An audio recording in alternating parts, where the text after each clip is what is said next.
Nabi Muhammad akhlaknya mulia, tidak pernah balas dendam.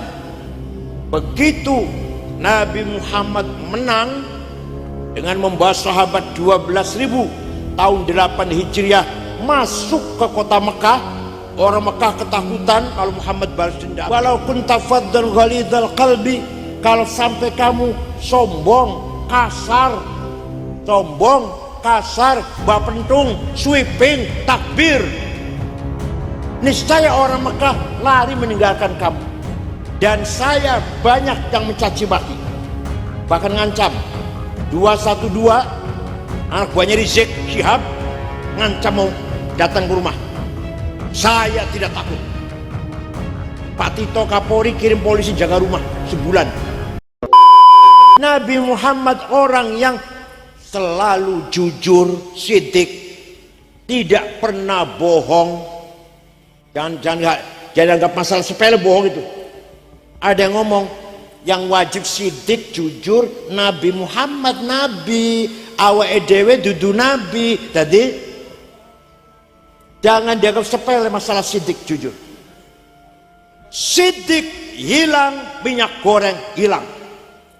Sidik hilang, korupsi merajalela. Sidik hasilnya hilang. Paham betul?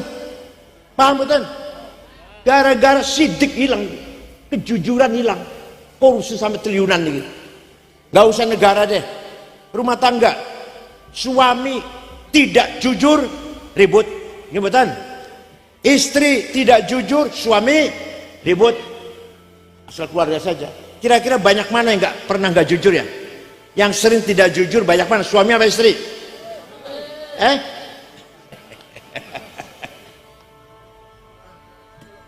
Muhammadun thabitul mitaki hafidhuhu. Nabi Muhammad kalau janji tepat. Ada tetangga saya pinjam duit ngomongnya rong minggu, rong tahun durung bayar. Wonten-wonten bayar niku, wonten-wonten. Wonten, masyaallah. Muhammadun thayyibul akhlaqi wasyiyami. Nabi Muhammad akhlaknya mulia, tidak pernah balas dendam. Begitu Nabi Muhammad menang dengan membawa sahabat 12.000 tahun 8 Hijriah masuk ke kota Mekah, orang Mekah ketakutan kalau Muhammad balas dendam, merasa dulu salah. Nabi Muhammad mengatakan al-yaum yaumul marhamah, hari ini hari kasih sayang, rekonsiliasi, silaturahim, tidak ada balas dendam. Yang dulu melempari batu saya maafkan, yang dulu membunuh sahabat Yasir, sahabat Sumayyah saya maafkan, yang dulu menjemur Sayyidina Bilal di padang pasir saya maafkan, yang dulu merantai sahabat Suhaib saya maafkan. Tidak ada balas dendam.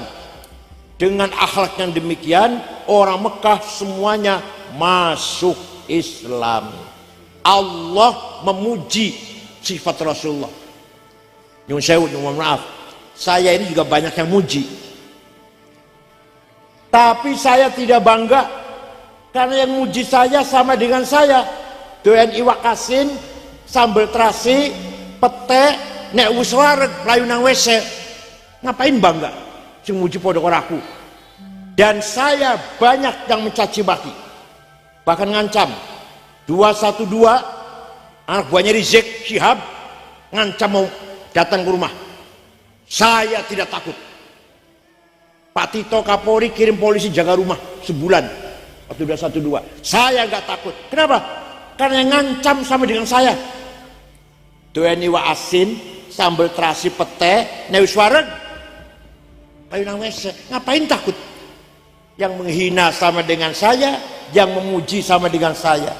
Tapi kalau Rasulullah yang memuji Allah, fabima rahmatim minallahi lintalahum walau kunta faddan ghalidhal qalbi lan faddu min haulik fa'fu anhum wastaghfir lahum wasyawirhum fil amr fa idza azamta fatawakkal 'ala Allah innallaha yuhibbul mutawakkilin.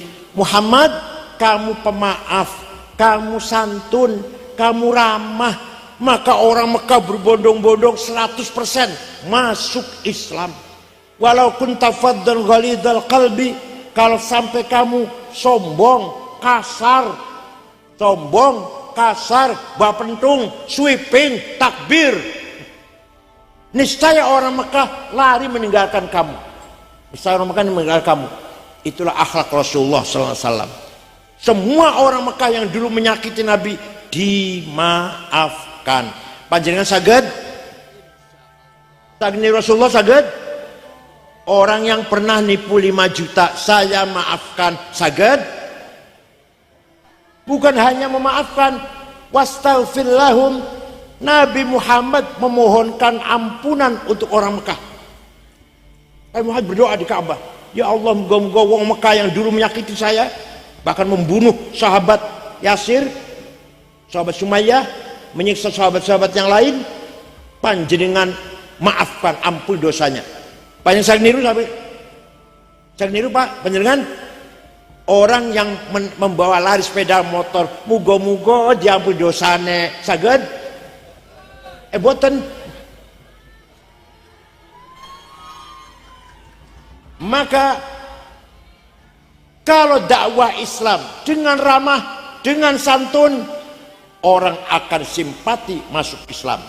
Tapi kalau dakwah Islam dengan kasar, mencaci maki, sombong, orang akan lari dari agama Islam. Paham boten? Mudah-mudahan Mbah Zuhdi Hasan, Allah yarhamuh, mudah-mudahan sekarang berada di fi maq'adi sidqin 'inda malikin muqtadir, duduk di tempat duduk namanya maq'ad sidq, di sebelahnya Allah, di sisi Allah. Mudah-mudahan amal solehnya Mbah Zuhdi diterima Allah, kekhilafannya, kelupaannya diampuni oleh Allah. Innaka ghafurur rahim. Dan pesantren Zumratut Talibin insyaallah daimun ya ila yaumil qiyamah, akan selalu ada sampai hari kiamat.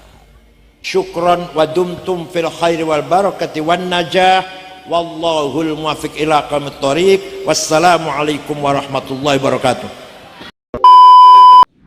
Nah, saudara-saudara seiman semua, pernyataan ancaman dari kelompok yang mengatasnamakan diri sebagai anak buah Habib Rizik kepada Kiai Haji Aqil Siraj adalah bentuk nyata dari tindakan premanisme yang dibungkus dengan jubah agama. Ini bukan lagi soal perbedaan pandangan atau kritik, tetapi sudah masuk dalam ranah intimidasi terhadap seorang tokoh bangsa yang telah lama berkontribusi dalam menjaga wajah Islam yang damai dan toleran di Indonesia. Kita patut bertanya, sejak kapan rumah seorang kiai harus diancam akan digeruduk hanya karena perbedaan pendapat? Apakah ini bentuk baru demokrasi yang mereka perjuangkan dengan ancaman dan tekanan fisik? Atau justru ini cerminan dari mentalitas kekuasaan jalanan yang ingin mengintimidasi siapapun yang berbeda pendapat? Kiai Aqil Siraj bukan sosok sembarangan. Beliau adalah mantan Ketua Umum PBNU, ormas Islam terbesar di dunia, dan seorang ulama yang selalu mengedepankan dialog, moderasi, dan nilai-nilai kebangsaan. Sikap beliau yang mengatakan, "Saya tidak takut," bukan hanya bentuk keberanian pribadi, tapi juga pernyataan tegas bahwa budaya takut terhadap tekanan kelompok radikal tidak boleh diberi tempat di negeri ini. Dan sangat tepat jika Kapolri turun tangan. Negara tidak boleh tunduk kepada tekanan massa yang membawa simbol agama untuk menekan tokoh-tokoh bangsa. Jika hukum tidak ditegakkan sekarang, maka akan muncul presiden bahwa siapapun bisa diancam hanya karena berbeda pandangan. Nah, saudara seiman semua, itulah pembahasan kali ini. Semoga apa yang disampaikan bisa memberikan kita manfaat dan pelajaran baru untuk kita semua. Jangan lupa untuk like, comment, and subscribe supaya kalian tidak ketinggalan info terbaru dari Dakwah Official. Sekian video kali ini, sampai jumpa di video berikutnya. Wassalamualaikum warahmatullahi wabarakatuh.